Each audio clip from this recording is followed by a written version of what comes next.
Fernanda Stocco, por favor. Palmas para a Fernanda.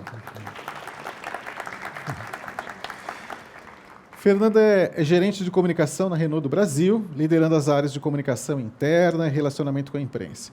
A executiva tem mais de 20 anos de experiência profissional, tendo atuado em empresas multinacionais de grande porte, dos setores de telecomunicações, tecnologia e indústria automobilística.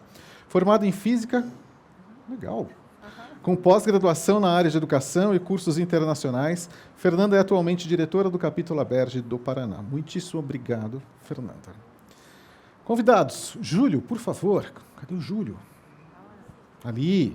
Júlio Clivati Roncarati. Palmas para o Júlio, gente. Publicitário com especialização em marketing e vendas pela PUC Paraná e MBA em gestão empresarial pela FGV. Iniciou sua trajetória no setor de saúde suplementar na cooperativa Unimed, em Londrina, atuando nas áreas de marketing e comunicação interna. Desde 2015 está na Klabin, onde contribuiu com uma visão estratégica de comunicação e negócios para grandes projetos, como o projeto Puma 2, o maior investimento privado da história do Paraná, e o projeto Caetê, uma das maiores aquisições do setor florestal no mundo.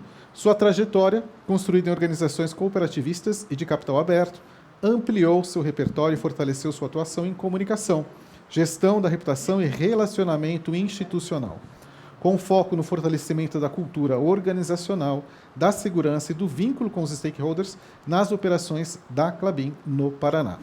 Obrigado, Júlio. Valeu por estar com a gente. Sofia Demarchi. Cadê a Sofia? Palmas para a Sofia, gente. Sofia é analista de compliance consultivo na BRF, onde lidera o pilar de comunicação em compliance nos mercados nacional e internacional.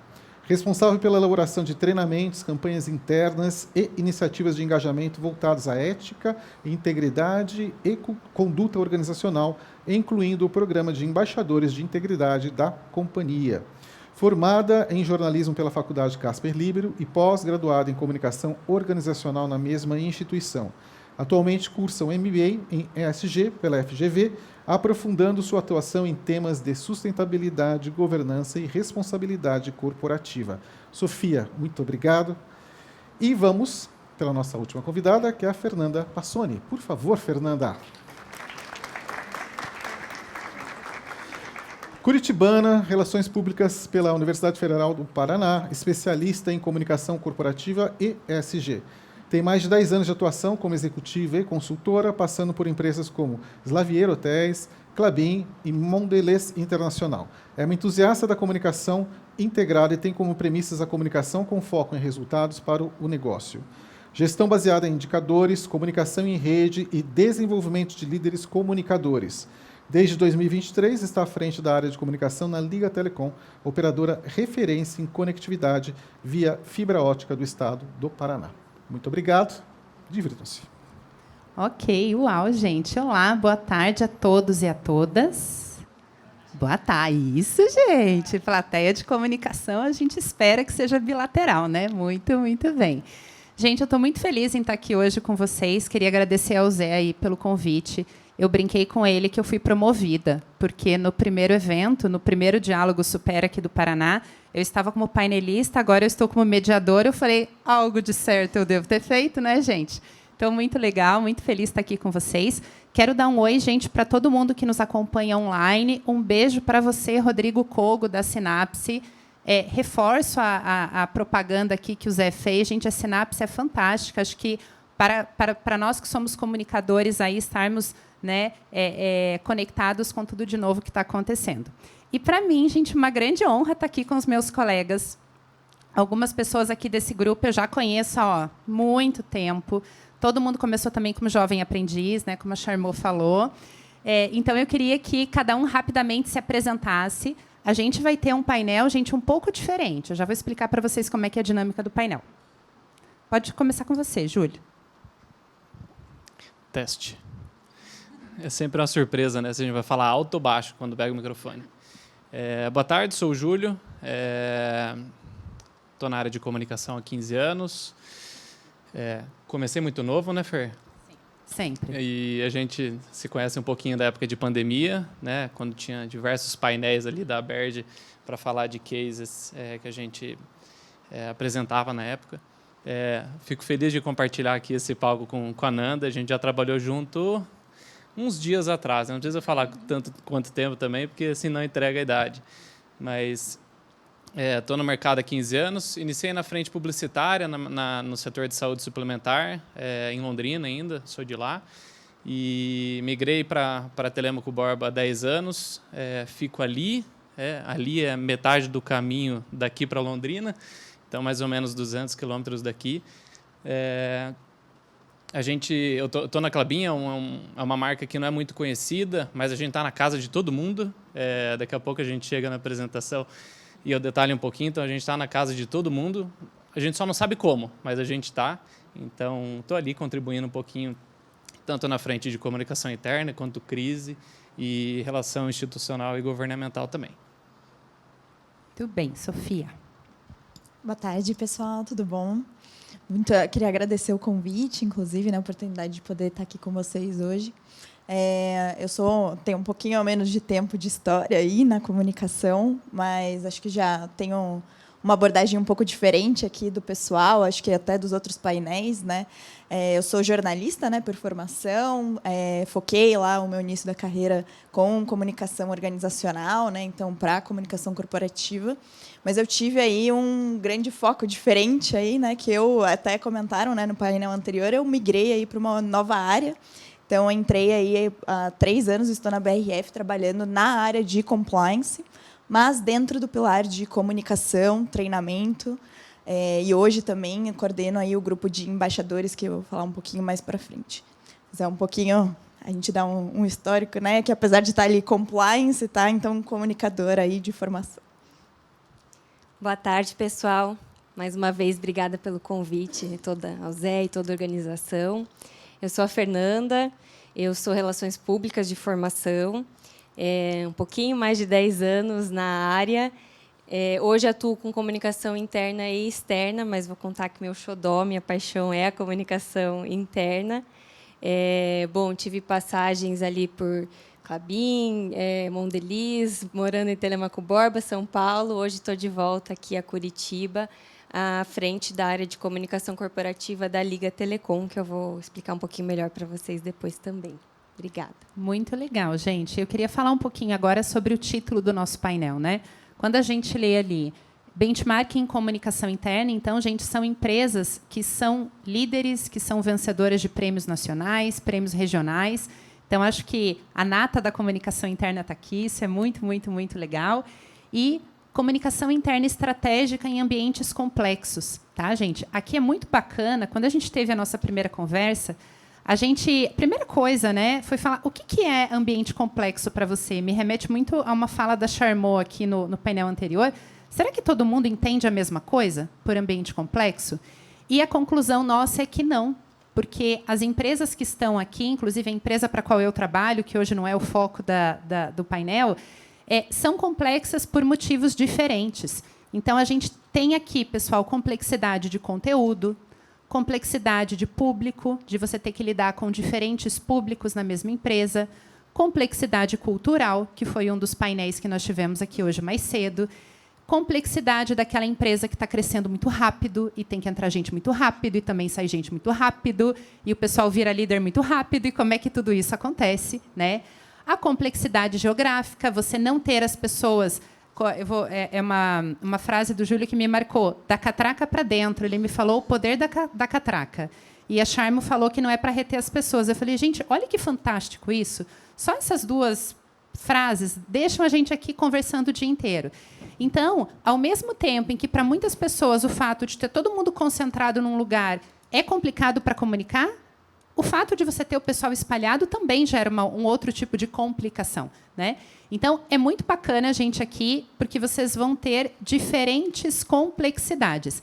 E talvez a complexidade da sua empresa faça match com a complexidade de algum deles, ou talvez não, você tenha uma complexidade totalmente diferente. Está ótimo, né, gente? E se isso acontecer, manda sua pergunta, fala, olha, a minha complexidade não foi abordada, como é que eu faço nesse caso? A gente tenta ajudar e tenta responder. Então, o nosso painel é um pouco diferente, por quê? A gente não vai só responder as perguntas, cada um deles trouxe um case, afinal, a gente está falando de empresas aí que são bench.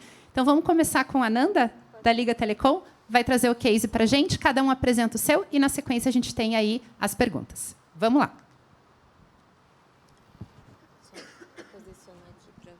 A inteligência artificial já vai colocar, tá, gente? Ah, entrou o teu, Júlio, desculpa. Então, men's first, vamos lá. Teste de novo. Então, vamos lá. Bom, eu não consigo começar a falar do meu case sem falar de onde eu estou. A minha água está aqui. Sofia, você quer a sua? Boa. Então, não consigo começar a falar do meu case sem falar um pouquinho de onde eu estou, de onde eu trabalho, e sem contar um pouquinho da história da Klabin. Só dando um passo para trás, obrigado, Luiz, obrigado, Kogo, obrigado, Supera, obrigado, Fer, pelo convite. Aí é um prazer estar aqui conversando com vocês. O friozinho na barriga existe, é normal, né? Daqui a pouco solta, o negócio engrena. Então, vamos lá. Eu vou falar um pouquinho da história da Klabin. É uma indústria papeleira de 126 anos. É uma indústria que começa em São Paulo, numa história muito específica, mas eu vou focar nos últimos 90 anos, que são os 90 anos do Paraná. Quando a gente chega no Paraná e a gente chega nos Campos Gerais. Por que a gente chega aqui, tá? Na época do Getúlio Vargas, Segunda Guerra Mundial, a gente era refém da indústria de importação de celulose para fazer a conversão em papel. Então, a gente precisava da celulose importada para fazer a conversão em papel imprensa, na época, era o único papel que a gente tinha. Por uma iniciativa federal, ele teve esse incentivo para a iniciativa privada, e a Klabin foi a primeira indústria do Brasil a produzir, ter uma fábrica integrada de celulose e papel que foi feita em Telêmaco Barba. Hoje a gente tem mais de 23 fábricas ao todo, 22 no Brasil, uma na Argentina, e a gente é líder em soluções para embalagem que vem do papel, ou vem da celulose. Então, esse é o nosso foco, desde papelão ondulado, sacos industriais e assim por diante. Estamos em vários estados, mas esse é o nosso foco, converter da floresta plantada e da floresta manejada e certificada para o papel e depois, na sequência, para soluções e embalagens. A gente está separado, organizado em 4 setores. O primeiro setor, né, o primeiro negócio é o negócio da florestal, é o negócio florestal, na verdade, e que aqui a gente tem um peso gigante do estado, a gente tem quase 700 mil hectares de florestas no estado, das quais mais de 40% preservadas em áreas nativas, e a gente forma esse bonito desenho que a gente chama de mosaico, é um método de plantio inovador no mundo, foi a primeira empresa a fazer isso, que a gente mescla floresta nativa com floresta plantada. São árvores exóticas, né, que vêm de fora e a gente se apropriou e desenvolveu para que elas tivessem a maior produtividade. Então, a gente mescla essa produtividade para trazer para as indústrias e fazer a conversão do papel. Esse é o primeiro produto que a gente tem dentro da indústria. A gente tem indústrias, a de Telêmaco Borba, que ela integra o processo inteiro. Então, eu tenho a floresta, eu tenho a madeira, eu crio a celulose, mas eu converto totalmente em papel. Mas a gente tem também a solução de ortigueira, que ela já converte inteiro e manda a celulose para a China, para os Estados Unidos, para a Europa, etc. Onde que eu toco a celulose, né? Onde que a gente vê a celulose? O mais comum é a gente pensar no papel, né? Nesse papel aqui. Esse papel a gente não produz, que é o papel offset. Esse é feito por concorrentes, a gente nunca fez esse tipo de papel. Mas a gente toca no absorvente de casa, a gente toca em telha, sim, tem celulose em telha hoje. Tem no filtro de café, que a gente passa o cafezinho de manhã. Tem diversas soluções dentro da nossa casa. Tudo vem da celulose e desses 3 tipos de celulose que a gente produz na unidade de ortigueira. O nosso negócio mais tradicional, que a gente faz há 90 anos aqui no Paraná, onde a gente começou com papel jornal, papel imprensa, que a gente chamava na época, mas depois a gente converteu para papéis para embalagens. Então, aqui está o carro-chefe da companhia. A gente faz 2 tipos de papel, o Kraft, eu já comento dele, e o papel cartão, que é o diferencial da Klabin, que a gente é a única empresa da América Latina que produz esse tipo de papel. Ele envasa produtos muito específicos, como packs de cerveja, aquele papel rígido que a gente compra no pack de cerveja, ou qualquer outro tipo de garrafa, num creme de leite, numa água de coco, ou até num leite de caixinha em si. Então, a gente chama de LPB, mas é nada mais do que um papel um cartão para alimentos líquidos. E falando um pouquinho do Kraft, que é uma base forte nossa, isso aqui a gente está todo dia na casa de vocês, né? Pediu o e-commerce, pediu a pizza, pediu o parafuso para pendurar o quadro, vai chegar dentro de uma caixinha da Klabin, lá com papelão ondulado, que são algumas camadas de Kraft ali para a gente fazer esse tipo de embalagem. Então, esses são os 4 negócios que a gente está organizado, olhando a companhia como um todo, olhando o Brasil, né? É assim que a gente se organiza. E aí, sob a minha responsabilidade aqui, junto com o time que eu coordeno aqui no Paraná, a gente olha 4 operações, 2 fábricas, as 2 maiores fábricas da companhia, a de Telêmaco Borba e a de Ortigueira. A gente cuida da operação florestal, que eu já comentei com vocês. E a operação logística também, a gente tem desde um porto seco de Ortigueira até o terminal portuário em Paranaguá, com logística ferroviária. Nos últimos 10 anos, a gente investiu quase 36 bilhões, aqui no estado do Paraná. Estamos dentro das 10 maiores do estado, 13 mil empregos, enfim, algumas particularidades. E aqui a gente consolida basicamente 75% do EBITDA da companhia.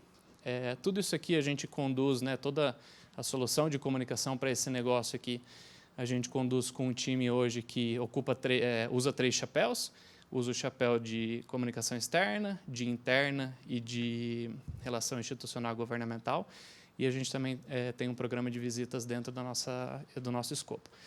Mais de 15 pessoas dentro tanto os próprios quanto os terceiros dedicados. E aqui está o nosso case. Eu acho que faltou o texto, não apareceu ali em cima, mas não faz diferença. Aqui é o nosso case que eu queria abrir um pouquinho com vocês. E aqui eu conecto com a fala da Fer, né? Cara, o poder da catraca. Qual que é o poder da catraca? Cara, as caixinhas, os pontinhos pretos, mas que a gente não consegue ver muito, mas estão aqui bem no centro da floresta, lá em cima, são as nossas fábricas. Cara, a fábrica tem cerca, a fábrica tem porteira. Eu minimamente consigo dialogar com ele na passagem da catraca ou no restaurante. Então, todo mundo passa no restaurante, todo mundo passa na catraca. Eu tenho um ponto de contato. Quando eu olho a florestal, que são as áreas em verde, ali em cima, no norte, já é São Paulo, e eu cortei Santa Catarina e Rio Grande do Sul, como que eu dialogo com esse pessoal da florestal? É impossível, né? Mais de 300 áreas áreas produtivas florestais. Tem uns pontinhos bem pequenininhos que são os caminhões. Eles estão espalhados, mais de 1.000 por dia. Então, assim, eu não estou nem olhando o caminhão agora, estou olhando só a frente operacional, mais de 300. Então, como que eu chego, né? E aí a gente tem algumas soluções que não são milagrosas, tem a nossa limitação. Na Florestal, tenho 2 pessoas que trabalham, que contribuem com a comunicação do negócio. E a gente tem algumas soluções, uma delas é a Rádio Florestal, é um podcast que a gente tem já há mais de 8 anos. Como todo processo tem falha, né? A gente começou transmitindo esse podcast dentro do ônibus, só que o nosso colaborador ele tem deslocamentos longos, né? 1 hora, 1h30, porque você entra para a floresta, né? Você não está na beira da rodovia sempre. E aí ele falava, pô, eu quero dormir no ônibus, eu não quero escutar a rádio não. Né? Então a gente teve que parar, aí a gente foi convertendo, mas o WhatsApp também não era tão comum na época, né? Não pega internet, né? Não pega internet. Eu estou com um colaborador espalhado em mais de 30 cidades, Rio Branco do Ivaí. Rio Branco do Ivaí chegou 3G há 3, 4 anos atrás, 5 anos atrás. Então, tem diversas limitações. Eu não tenho um colaborador que tem... mas Júlio, por que vocês não fizeram um aplicativo para o seu colaborador? Cara, o celular que ele tem, ele é simples, ele não tem espaço para memória para um aplicativo. Né? Então, ele não paga o 3G, no sítio que ele mora não tem Wi-Fi. Então, é um tipo de limitação muito grande que a gente teve. A Rádio Florestal, ela chega para o líder, e o líder ele se encarrega de transmitir isso com caixas de som, a gente chama de diálogo de área de segurança, né? Então, toda operação tem que fazer esse tipo de diálogo de manhã. Então, a gente foi inovando, foi resolvendo, mas é uma das soluções, né? E a gente tenta cruzar com plataformas digitais, com geradores de conteúdos para TikTok. A gente tenta entender que a gente não tem barreira entre o interno e o externo para que a gente consiga passar essa informação. Um ponto forte também é a questão de liderança comunicadora, né? Então, a gente capacitou liderança, vem capacitando. Poxa, a comunicação, existe comunicador na Florestal há 10 anos. A gente está plantando há 90. Né? Então, sim, eu não posso depender também do comunicador para a informação chegar no campo. Então, isso é natural da nossa operação, né? O líder já se empoderou disso, mas eu preciso lapidar, eu preciso capacitar para que ele consiga falar melhor e levar a prioridade. Então, a gente tem uma ferramenta que foi a Ananda que criou, inclusive, lá em 18, alguma coisa assim, a gente chama de Na Mesma Página. É um paper, resumo mensal, que eu falo assim, cara, isso aqui nem que morra, você tem que levar para o seu time. São 3, 4 informações. Né? Porque o volume é muito grande. Né?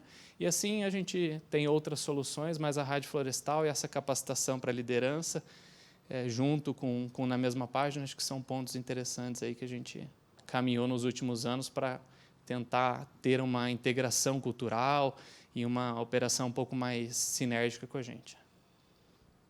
Muito bem. Alguém tem essa complexidade parecida, gente? Não? Tem gente que falou assim, ufa, coitado do Júlio, né? Vamos lá, firmeza, Júlio. Vamos ao próximo. Qual é a próxima apresentação que está engatilhada? É a... Tchan, tchan, tchan, tchan. Vamos ver o chá revelação da BRF. Bom, vamos lá. Apresentar para vocês, então, aqui falando um pouquinho, né? Hoje a gente está falando de Marfrig e BRF, então a gente está num processo de união das duas empresas. Então, apresentar aqui alguns números para vocês. Acho que o desafio aqui, BRF... Opa, para o outro lado. Assim. Isso. Perfeito. Mais uma. Bom, as duas empresas, né, são multiproteína, né? Então, hoje a gente trabalha com bovino, suíno, aves. Estamos presentes em mais de 117 países, com mais de 130 mil colaboradores. Então, é um desafio tanto, né? Eu falo tanto como comunicadora, mas também como parte da área de compliance. Pensa aí em muita gente, é muita coisa para falar.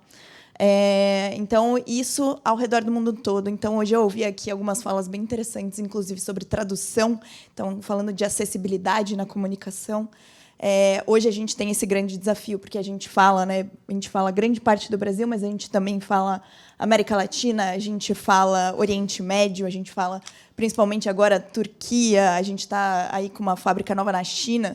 Então, são acessibilidades que a gente tem que prestar muita atenção e estar ali se esforçando bastante, né, para alcançar todos esses públicos. Então, aqui é uma visão geral, né, só para vocês terem aí uma pequena noção do que onde a gente atua. E eu trouxe aqui alguns números grandiosos, né, para apresentar para vocês.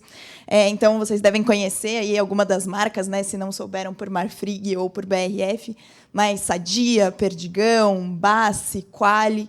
Então, são marcas que estão presentes aí em todos os supermercados. Inclusive, a gente começou agora, né, nossa campanha de kits natalinos. Então, eu imagino também que algumas empresas aí são nossas clientes, né? Espero que sim. Se tem o pessoal de RH aqui, principalmente, né, são os nossos clientes. Nosso time está aí. Se precisarem de qualquer coisa, também podem falar comigo, que o pessoal de kits fica lá perto do meu andar. São bem colegas. Então, a gente faz o Natal aí de muitas famílias, né, no Brasil. Então, estamos presentes na mesa de todos. Então, aqui a gente traz mais de 100 anos de história. Já falei, né, 117 países, mais de 100 mil colaboradores, 89 nacionalidades diferentes. E isso, aqui, que nem eu falei, né, da tradução, mas quando a gente fala aqui de diversidade cultural, eu estou falando não só dos países, mas dentro das nossas próprias fábricas. Então, hoje, a gente é uma das empresas que mais emprega colaboradores refugiados ou migrantes. Então, isso é uma grande diversidade que a gente tem dentro das nossas fábricas no Brasil mesmo. Temos aí, né, eu acho que aqui a gente tem uma diferenciação também de públicos, então acho que o Júlio trouxe aí, né, a diferença ali dos times, mas a gente tem o público operacional, a gente tem o público comercial muito forte, a gente tem o público de integrados, então são o pessoal que tem ali as nossas granjas, a gente tem também, né, um público administrativo grande, então são muitos públicos e muita coisa para comunicar para esse pessoal. Então, né, aqui também uma das maiores empregadoras do Brasil, mais de 500 mil entregas por mês, mais de 300 mil clientes, mais de... enfim, líder, né? Temos muitos números aqui, vocês podem dar uma olhada. Então, qual que é o desafio que eu trouxe aqui para trazer para vocês hoje? Né? Que nem eu falei, eu sou formada comunicadora, mas hoje eu trabalho, né, há 3 anos já na área de compliance, principalmente com o pilar de comunicação e treinamento. E é uma área, compliance, todo mundo aqui, eu acredito que ama compliance, é a área favorita de todo mundo aqui conversar e bater papo. Aposto que quando alguém do compliance liga para vocês, é sempre com um sorriso no rosto, né?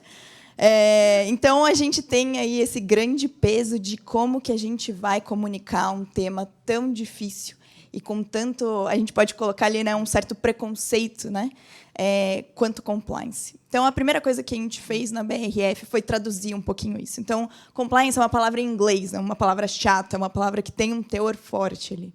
Significa estar em conformidade, né?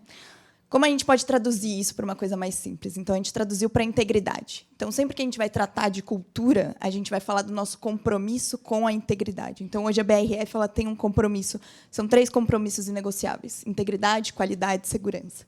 E aqui, né, quando a gente traduz isso, a gente traz para uma realidade mais próxima.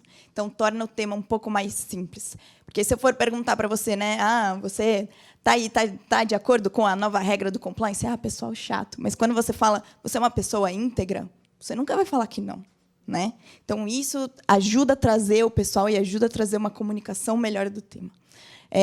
Eu vim falar especificamente sobre o programa de embaixadores de integridade que a gente tem na companhia. É um programa com mais de 5 anos, então bem ativo, referência dentro da empresa. E por que ele é importante? Né? Que nem eu falei, a gente tem que aproximar esse tema difícil ali para perto das pessoas. Então, vamos trazer essas pessoas para estar mais próximos de nós. Então, a gente tem hoje uma equipe de compliance que conta com mais ou menos 20 colaboradores. Eu não consigo, Sofia, sozinha, sair falando para 130 mil pessoas como é importante, o que elas precisam cumprir. Eu preciso de pessoas que estejam ali, presentes, né, falando com todos os meus colaboradores. Então, hoje, a gente conta com um time de 331 embaixadores. É um número alto, né, se vocês forem pensar, mas quando a gente pensa em 130 mil colaboradores, né, a gente ainda tem muito que melhorar e pode avançar muito mais.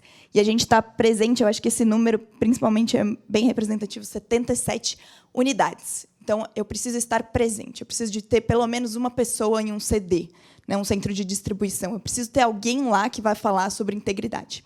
E como a gente criou, né, a gente tem o programa, então é um programa voluntário, ou vem por indicação do RH, né, esses colaboradores. Hoje a gente tem a sorte de ser um programa conhecido dentro da empresa.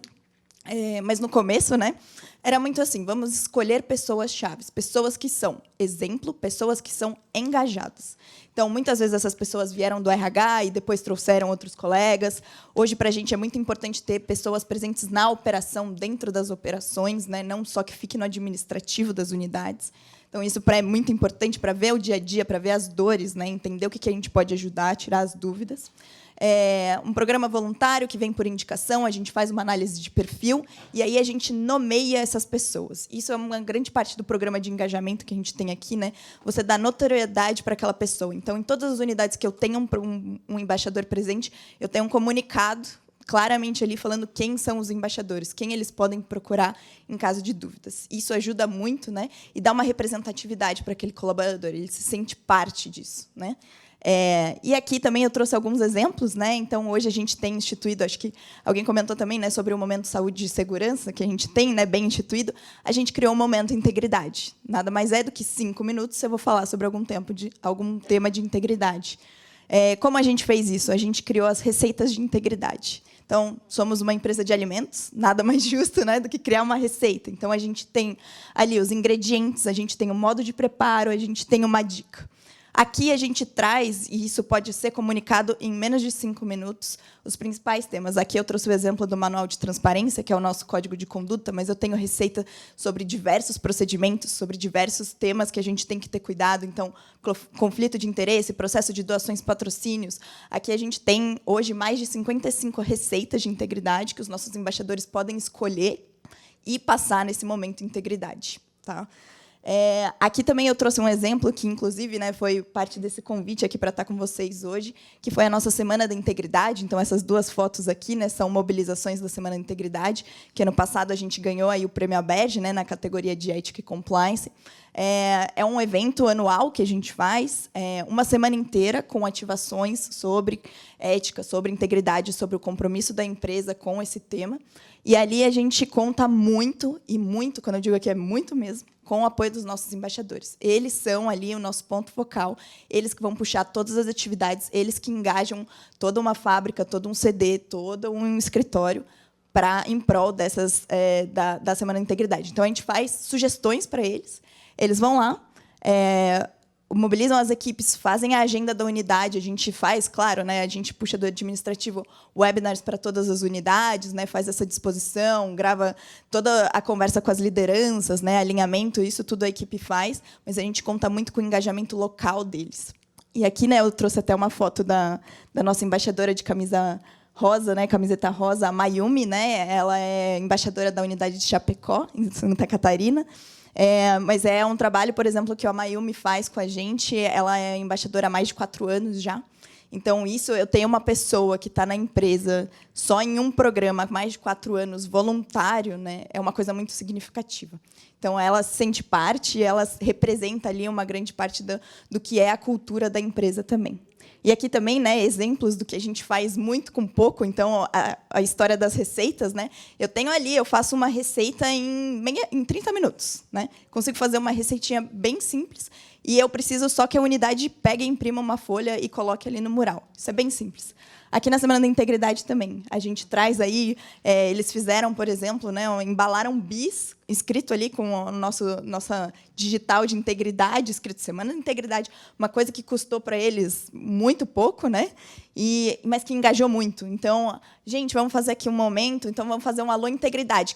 Eu vou ligar para vocês pelo Teams, e quem responder certo a minha pergunta aqui, vocês vão ganhar um bis com escrito compromisso de integridade. Isso engajou muito, né? Isso é uma mobilização muito grande com muito pouco. Então, é um pouquinho aqui do case, tá? Espero que vocês tenham gostado, que tenha trazido aí algumas ideias para vocês também, mas é um pouquinho do que a gente trabalha lá na BRF. Muito legal, Sofia. E aqui a gente é um exemplo muito bacana de complexidade no conteúdo, né? Acho que compliance é isso. Todo mundo fica muito feliz quando recebe uma ligação do compliance. E quando a gente recebe um desafio de comunicar algo sobre compliance, vamos lá, gente, não é trivial, não é um assunto assim fã geralmente de lidar, né? E acho que aqui a Sofia trouxe um jeito aí muito diferente de ver esse assunto. Vamos falar então de Liga Telecom, Nanda? Bora lá. Bom, primeiro, que nostálgico, aqui eu tive um mergulho, né, com a apresentação do Júlio. Legal saber que na mesma página ainda segue todo vapor. Bom, telecom tem uma coisa assim que todo mundo que já trabalhou também no mercado se solidariza, né? A Charmot também comentou. Quem trabalha em telecom sabe da complexidade que é. A gente, quando fala de internet, não imagina. A gente acha que é uma coisa assim que não está física, né? Mas não, existe toda uma rede, uma infraestrutura robusta. Então, por si só, já é um negócio bastante complexo, né? Então, aqui eu trago para vocês um pouquinho dessa história da Liga Telecom, que é uma história super recente. E acho que aqui eu não trago nem assim, até comentei com a Fer, um case pronto, que está concluído, finalizado, e pode ser bench, mas eu acho que o meu case e o meu bench é muito mais do processo, que ele continua acontecendo, por ser uma empresa jovem, que é fruto de algumas fusões e aquisições aí que eu vou mostrar para vocês, né, e como que a gente dá um direcionador mais estratégico, coloca todo mundo na mesma página, entendendo esses novos caminhos que a empresa quer seguir.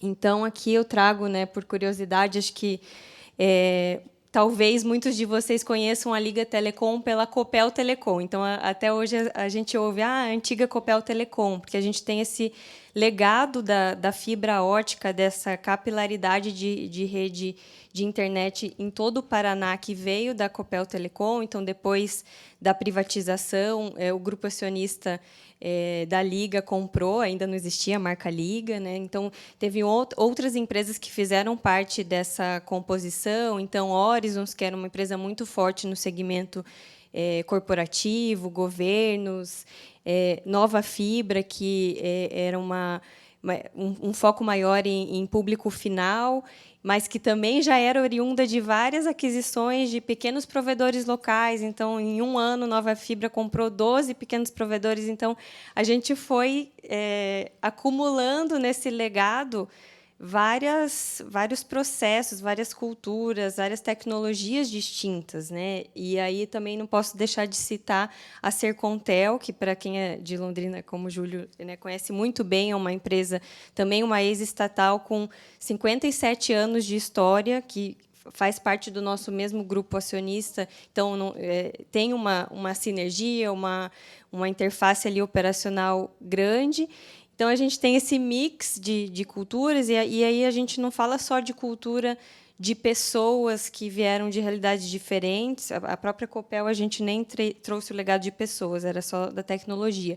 Mas, puramente pelo fato de ter sistemas diferentes sobrepostos, isso já, né, é uma complexidade gigante que você tem que, então, junto com todas as áreas, a autogestão, definir esse calendário, esse roadmap de como o que vai prevalecer, né? Qual que é o melhor, qual que é o benchmark onde a gente quer chegar. Então, e a gente fala hoje, a gente se orgulha muito a gente fala que a gente está em tudo aquilo que não pode parar. Então, a gente tem uma presença forte no mercado residencial, né, que é a internet que vocês têm em casa, mas a Liga também tem muita relevância no mercado corporativo e governo. Então, a gente conecta 86% das escolas públicas do Paraná. Então, tudo que não pode parar, a educação, hospitais, a saúde, a segurança pública, né?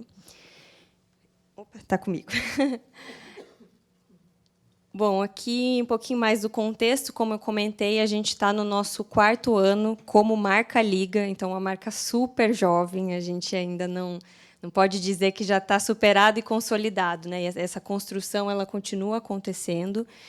Bem diferente da realidade de Klabin e BRF, a gente tem um universo de 800 colaboradores, aproximadamente, então a nossa complexidade não está tanto, né, na grandiosidade, mas esses colaboradores eles estão espalhados em regiões diferentes do Paraná. A principal está em Curitiba mesmo, mas a gente tem operações e lojas espalhadas por todo o estado e algumas cidades ali do estado de São Paulo, Osasco, Mauá e São José dos Campos. A nossa rede é de 50 mil quilômetros de estrutura de fibra ótica, que atende, né, mais de 360 mil clientes nessas cidades que eu comentei. Bom, e o desafio que eu tive entrando na Liga Telecom há cerca de 2 anos, e aí foi um grande privilégio, assim, que está sendo uma experiência única de construir praticamente do zero uma área de comunicação que enderece o que o negócio precisa.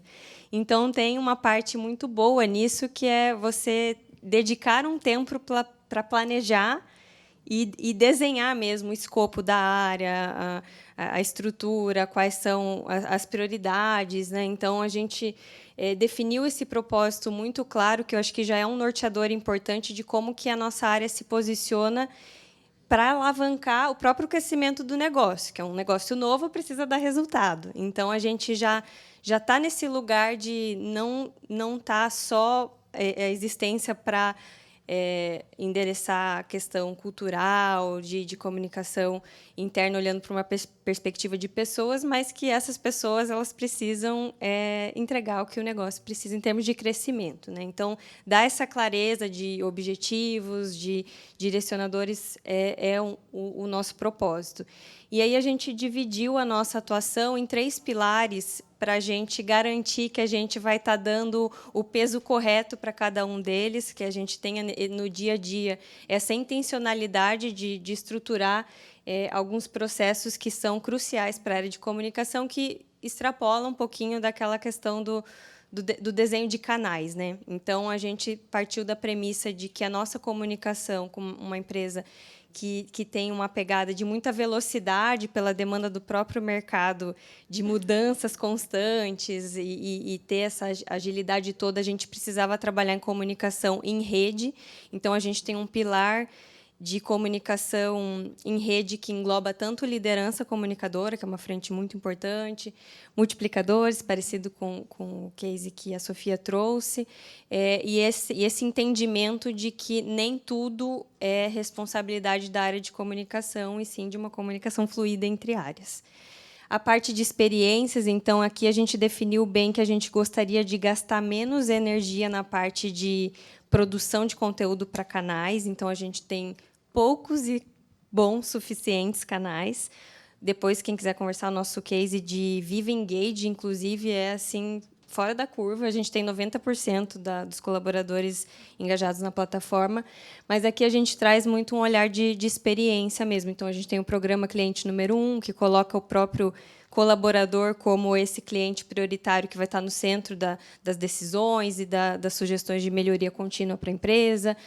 A redefinição dos próprios fóruns, dos ritos, então, né, da reunião trimestral de resultado, do fórum mensal de liderança, que a gente chama de Deu-Liga, Superliga, que é a nossa convenção anual, que é um momento assim que é super recomendado que toda empresa tenha para dar essa clareza da estratégia. E é muito importante a gente ter, dentro dessa divisão ali de processos da área, um tempo dedicado só à governança mesmo, que é como a gente faz toda a parte de métricas, de mensuração, de definição de qual é a curadoria de conteúdo dentro daquilo que o negócio precisa. E aí, dentro disso, eu trago para vocês um exemplo de como a comunicação contribui para o próprio entendimento e desenho da estratégia, que às vezes esse desenho ele está muito claro na cabeça da alta gestão, né, do CEO, dos diretores, mas as pessoas precisam literalmente que isso seja desenhado para que aquilo se fixe, né? Então, a gente fez aqui, a gente não listou por uma questão de confidencialidade, mas é um exemplo aqui do nosso frame de direcionadores estratégicos, onde a gente coloca aqui na base os nossos valores, que são os nossos princípios de cultura que a gente reforça em exaustão, né, a todo momento. E esses direcionadores para o ano do negócio, que a gente dividiu aqui em 3 pilares: nosso jeito, nosso cliente, nosso valor. E aqui no nosso valor é valor gerar resultado mesmo financeiro para o acionista, né? E isso a gente desdobra em comportamentos observáveis, em metas. Então, eu posso dizer hoje que a nossa comunicação ela está muito pautada nisso aqui. Assim, essa é a nossa prioridade, é uma forma como a gente vê que a gente está contribuindo para uma clareza dos objetivos da companhia. Então, só para ilustrar aqui, mas fico à disposição para a gente conversar mais no bate-papo agora. Muito legal, Nanda. Aqui a gente tem, pessoal, então, a complexidade do começar do zero, né? Uma empresa que vem de múltiplas empresas, muitas culturas, enfim. Bom, eu vou juntar aqui, gente, 2 perguntas que vieram, que, para mim, eu fico me colocando no lugar de vocês, né? Olhando esses cases maravilhosos e tudo mais. A primeira pergunta seria: quantas 200 pessoas cada um de vocês tem na equipe, né? E qual é o maior desafio? Porque a gente está vendo aqui empresas de grande porte, empresas de renome nacional, com cases realmente que inspiram, que são benchmark. Então, vamos tentar responder de 2 em 1. Quem tem mais de 200 pessoas na equipe? E só para comunicação interna, tá, gente? E maior desafio que vocês têm hoje? Bom, falando um pouquinho, né? Eu falei ali que o time de comunicação tem mais ou menos 20 pessoas, mas hoje a gente também conta muito com o apoio do time de comunicação, mesmo ali da diretoria de comunicação. São, se eu não me engano, aproximadamente umas 20, 30 pessoas, né? Mas a gente tem hoje lá também estruturado, né, como falei para vocês, o nosso programa de embaixadores, que funcionam como comunicadores locais ali para a gente. Então, a gente pode colocar aí o número de 331, né? A gente expande, mas é aquilo, eles não são focados, né? Então, acho que o que a Fê trouxe aqui é exatamente isso, né? A gente não, por mais que a gente tenha aí, né, é uma estrutura grande, a BRF é uma empresa grande, a gente tem um time pequeno ali para falar especificamente sobre ética, sobre compliance, mas a gente faz o que dá, com o tempo que dá também, né, dos nossos voluntários, dos nossos embaixadores, mas sempre muito estrategicamente, né, e colocando ali pontos específicos para a gente conseguir. Acho que eu até não comentei, mas, por exemplo, né, a gente tem uma reunião mensal com eles. Então, é muito importante que nessa reunião mensal eu torne um momento especial com eles para que eles achem aquilo de grande valor e participem, que eu tenha um engajamento deles, que eles estejam presentes naquele momento. Então, isso faz a diferença também para compensar, né? Como a gente não tem orçamento, ou quando a gente não tem ali um número de pessoas suficiente para alcançar todo mundo que a gente gostaria, né? Você fazer aquela pessoa se sentir valorizada naquele momento e trazer algo de importante que ela queira ouvir e que ela queira participar também.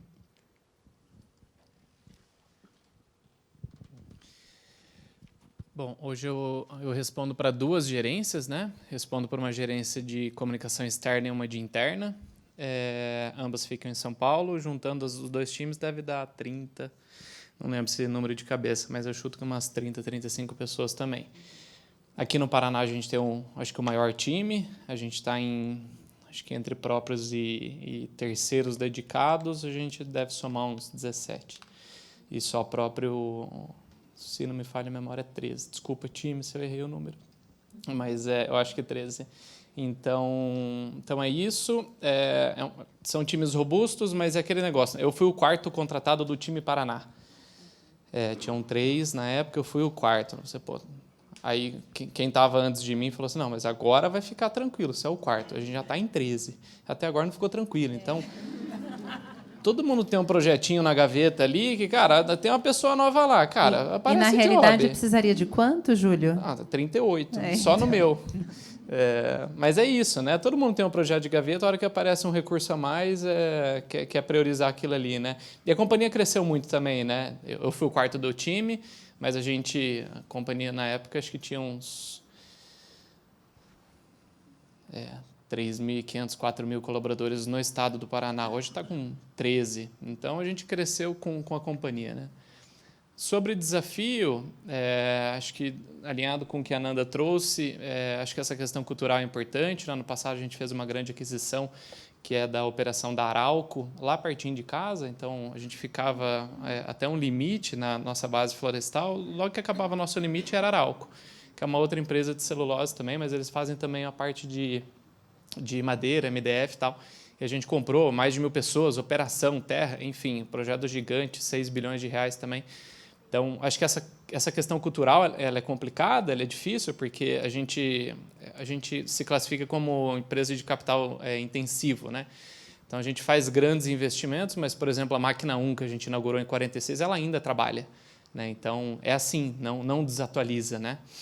Então assim...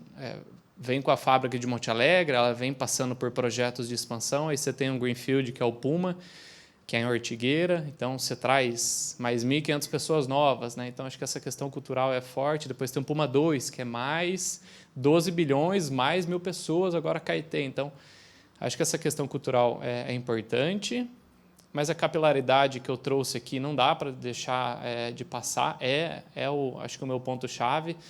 As fábricas, né? Apesar da gente ter... a Fer falou no almoço agora que ela não trabalha no final de semana. Eu falei, meu pai amado, que luxo. Veja bem, não foi bem isso não que eu foi disse. Isso. A fábrica não opera no final de semana. A fábrica normalmente não opera no final de semana. E a gente trabalha numa operação contínua, né? As fábricas de celulose e papel, se elas pararem, na verdade, é um problema grave. Ela demora 4, 5 dias para restabelecer o processo produtivo, então não pode parar. São equipamentos gigantes, tipo uma caldeira. Então, se parar, é um grande problema, né? Então, a gente tem uma parada geral, anual, que a gente chama, que, na verdade, dá a cada 15, 16 meses, que a gente contrata 5, 7 mil pessoas para estarem ali durante 10 dias. É uma mobilização de guerra, assim. Então, é muita gente, é um processo muito, muito específico, muito particular. Então, trazer uma pessoa de fora e ambientar para a nossa cultura de segurança durante 10 dias é complicado, né? E a capilaridade da Florestal é um desafio que a gente precisa avançar bastante ainda. A rádio é um mini produto que ajuda. mas está longe de resolver, né? Então, como que eu falo de benefício? Tem um ponto que eu gosto muito, e a gente já debateu muito esse assunto na fábrica, no meu time ali. A gente começa, né, com as mobilizações corporativas, diversidade, né, etc. Aí a gente foi para campo um dia fazer um diálogo com a nossa operação para falar de diversidade, e eles são extremamente simples e humildes, né? E eles falaram assim, um rapaz levantou a mão e falou assim, não, diversidade é aquele negócio de colocar uma mulher para trabalhar, né? É isso. Cara, chegou para ele uma mini informação, ele mora numa cidade muito pequena, comunidade rural e tal. Ele entendeu que diversidade era aquele primeiro passo, né? Que para a gente que está num grande centro e tal, a gente falou isso 50 anos atrás, mas para ele é a novidade do momento, né? Não adianta falar de etarismo, xenofobia, não chega, não. É daqui 20 anos que ele vai conseguir entender, né? Então, é isso, né? Como que eu falo de diversidade, né? De políticas, de benefícios dentro de realidades tão diferentes, uma realidade geográfica tão diferente. É isso. Muito legal. Vamos lá, Nanda. Eu ia falar que o Júlio está reclamando de barriga cheia. Vocês não acham, gente? 13 pessoas na equipe. Isso é luxo. Mas eu lembro como que é a realidade lá. Só quem viveu sabe mesmo. Acho que está bem dimensionado. No nosso caso, a gente está com uma equipe de 3 pessoas no meu time que estão acompanhando a gente. Então, como é pequenininha, eu posso até citar os nomes, a Ingrid, o Igor e o Murilo, mas que valem por 10, assim, né? Então, a gente...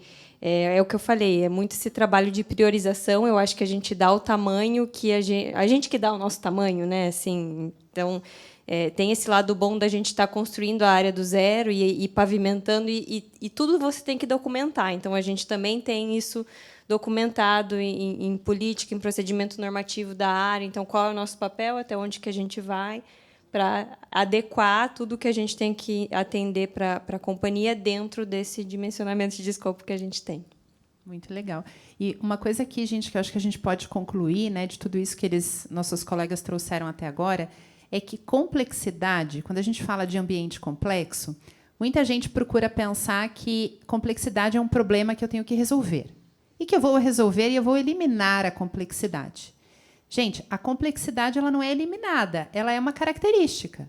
Ela é parte do ambiente. A complexidade está lá e nós teremos que lidar com ela constantemente. Então, as complexidades que a gente trouxe aqui, por exemplo, falar de compliance, a gente vai continuar sendo complexo, mas a Sofia encontrou formas de fazer isso de um jeito diferente.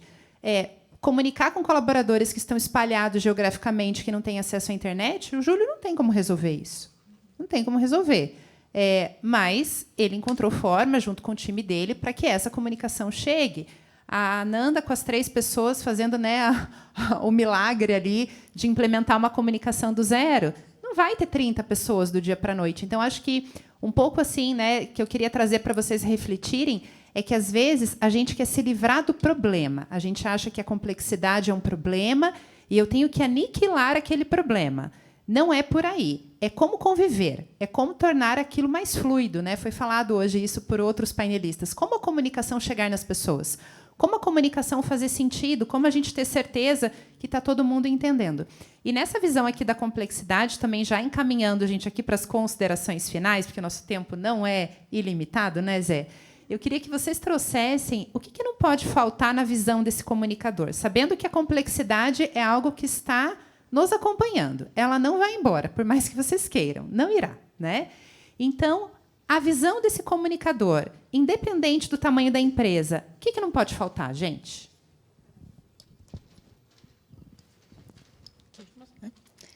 Bom, falando assim de uma visão mais, né, ali trabalhando um pouco menos de tempo que o pessoal, mas também, né, com uma complexidade grande de tema. Eu acho que a Fê trouxe especificamente, né, sobre a complexidade não vai acabar. Então, por exemplo, né, a gente tem as nossas políticas. Então, a política escrita de uma maneira muito difícil, feita por advogados, aquela leitura difícil que você não entende, muito específica ali, aquilo, para mim, né, no começo, quando eu entrei, também era uma dificuldade, e aquilo não vai acabar. A empresa precisa daquilo. Aquilo precisa estar escrito daquela maneira por um motivo. Eu preciso ter algumas questões, né? Então, por exemplo, preciso comunicar o canal de transparência, né, que é o canal de denúncias lá da BRF, desta maneira, com esta frase, porque eu preciso de uma evidência que eu falei daquele jeito específico. Ok. Como eu posso tornar isso um pouco mais agradável? Como eu consigo fazer com que as pessoas falem sobre isso? É muito difícil eu soltar, né, por exemplo, na newsletter, uma notinha, uma matéria ali, né, sobre aprenda políticas e normas. Conheça. Gente, eu preciso falar que existe um canal específico onde a pessoa precisa entrar lá e ela consegue ter acesso a todas as políticas da companhia. Isso é um dever, né? A gente tem 1001 legislações que pedem ali, certificações que pedem que a gente comunique isso. A gente precisa comunicar isso. Essa matéria ninguém vai abrir. Eu vou ter ali, né, dentro da nossa empresa, vai ter 25 pessoas que vão abrir. Como que eu consigo falar aquilo de uma maneira diferente? Não vai ser por meio da newsletter, então. Eu vou falar de que forma? Eu vou fazer uma receita? Pode ser. Eu vou pedir para os embaixadores, naquele mês, fazerem uma comunicação específica com os times. Eu vou fazer um quiz online com eles ali, facinho, que eu consigo fazer pelo próprio Microsoft, né, que tem o Forms ali. Vou fazer um rapidinho ali, que eu falo a unidade que mais responder aquele Teams, eles vão ganhar ali alguma representatividade sobre integridade. São maneiras da gente fazer a comunicação por diversas formas ali que a gente tem que atuar, porque é isso, o meu problema de ter que falar daquele jeito difícil, ele não vai sumir. Eu preciso ver como que eu vou fazer aquilo e como que eu vou comunicar de uma maneira agradável e que atinja a pessoa e converse com aquela pessoa. Tudo bem. Não falar difícil, né, gente? Vamos lá. Bom, eu acho que o que não pode faltar são primordialmente duas coisas. O interesse. Então, acho que o profissional de comunicação tem que estar muito interessado em conhecer a empresa que se atua em todas as frentes, né? Então, acho que outros painelistas já falaram isso hoje, não ficar ali em torno do próprio umbigo, né? E sair da cadeira e conversar e descobrir todas essas interfaces ali dentro da empresa. E a outra é flexibilidade, também para a gente não ficar refém dos nossos próprios processos ou com muito apego. Mas esse canal é tão legal, essa campanha é linda, e só está alimentando o próprio ego da área, né? Então, acho que essas duas coisas, assim, está muito a serviço do negócio, interessado, e não entendi, me explica melhor. Para mim, está sendo assim baita desafio a questão regulatória da área de telecom, que é novidade, né? E aí eu falo para o nosso gerente regulatório, não, mas explica como se fosse para uma criança, por favor, né? Então, assim, eu preciso saber, porque eu bebo dessa fonte em comunicação. E essa flexibilidade, porque a gente está em constante movimento, né? Eu vou copiar a flexibilidade, mas, para mim, é adaptabilidade. Mas é algo que conversa bastante com a sua realidade, assim. E aí, junto com a adaptabilidade, eu acho que a gente tem que adaptar a técnica de comunicação e os processos para a realidade cultural que você está, né, e que sua empresa está, né? Não adianta eu pegar o conceito da liga lá e chegar lá na cabine, pô, tem uma fórmula aqui, né? Não encaixa, né? É a briga que a gente tem, às vezes, com o corporativo, e acho que tem um pessoal do corporativo me escutando lá. Cara, qual que é o nível da diversidade que você quer que eu leve para baixo, né? Olha o nível de entendimento que o meu operador de campo tem de diversidade. Colocar a mulher para trabalhar. Cara, isso é incrível que ele deu esse passo, sabe? É uma realidade muito simples. Estou reforçando porque é um tema muito discutido hoje, né? Mas se ele deu esse passo, ele já entendeu que ele precisa evoluir, né? E daqui a pouco ele começa a falar de mais alguma coisinha, né? Então, acho que adaptar o processo de comunicação para a sua realidade, acho que é um ponto importante. E o segundo, olhando aqui na minha colinha, eu coloquei testar. Eu acho que a gente tem que testar mais. Acho que a gente tem grandes processos de comunicação hoje ali na nossa realidade de Klabin, que ninguém pediu, mas ninguém falou para parar de fazer depois também. Então, acho que esse é importante para mim. Assim, a Rádio Florestal, um diretor não falou assim, não, cara, faça uma Rádio Florestal. Não, ninguém vai pedir isso para você. Eu acho que não, né? Talvez não. Telecomunicação, né?